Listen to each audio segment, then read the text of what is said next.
because I'm the most senior on the committee as a Democrat. I'm almost, but not quite. But I have been very hard-nosed on looking for every opportunity to help minorities and women every step of the way. And the new young man that came in 2010 with the Tea Party group questioned me in committee when I was hammering away for minorities and women. He said, "Who looks out for the white man?" I said, "I guess you will." He got defeated. Keith Moore and the esteemed and honored Congresswoman Eddie Bernice Johnson from the state of Texas, the Dallas Cowboys and Yes. Texas Instrument. Congresswoman, that was such a powerful declaration of your own understanding of what our need is in our community relative to technology and innovation and entrepreneurship. So I want to say from Open Government TV standpoint, thank you so much for being here, accepting the award of being a STEM champion. You clearly understand from a congressional perspective what our needs are in this nation on the 21st century level. What is the number one thing that you believe that we have to do now, between now and the end of this year, to as a point of public policy to move us forward? Watch who you vote for, because the results of that vote will be the decision makers. And everybody gets elected is not looking in the same direction. It takes a village. It's got to take everyone involved with our young people, from the parents, teachers, community, focusing in on what is important for the future and making sure that we have skilled teachers, decent, I can't say first-class equipment, but access to the equipment. I don't know a single school that cannot have access to the tools, the physical tools that they need.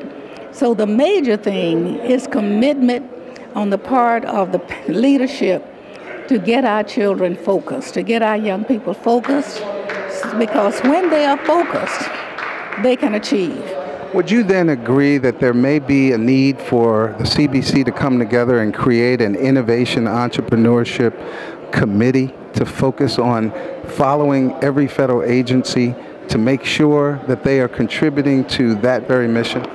Well, you know, everybody that's a part of the CBC was elected from a particular district. And when we come here, we get assigned to committees. There's very little time to focus any other attention other than on that. We have no way of hiring staff to do it. And so I think that what we could do is be a resource to people that can develop that kind of access outside. Now, I know this, that the Asian Chamber of Commerce that I organized over 20 years ago in Dallas, Texas, does that very thing. But it doesn't have anything to do with an elected official. It is the focus of that group. And we need to focus in the same manner. Because when you depend on an elected official, we just have so much on our plate that it's very hard to do that without staff.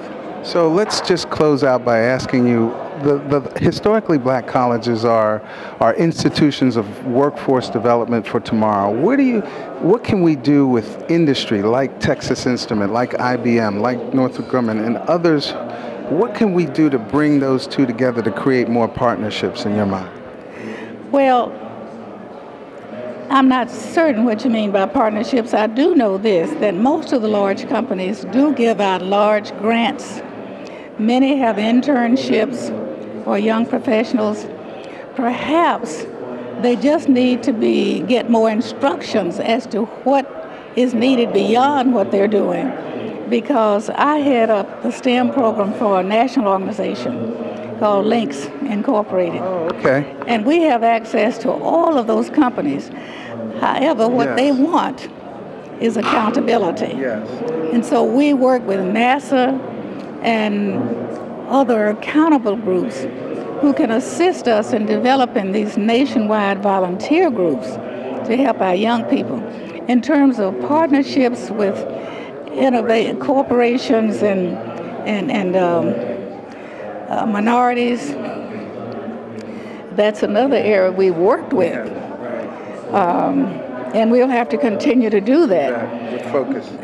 But the people who have the interest and have the talent they're trying to get noticed will have to make that forward step or get someone to assist them in making that step. So NABCHE is next week, National Association of Black Chemists and Chemical Engineers, America 21, Emerging Technology Consortium, and Open Government TV will be visiting with you and staying in touch with you to help move that kind of initiative forward so that we can connect what we call the disconnected. And you were right on point today, and I thank you so much. Well, thank you. Look forward to seeing you next week. Thank you. Okay.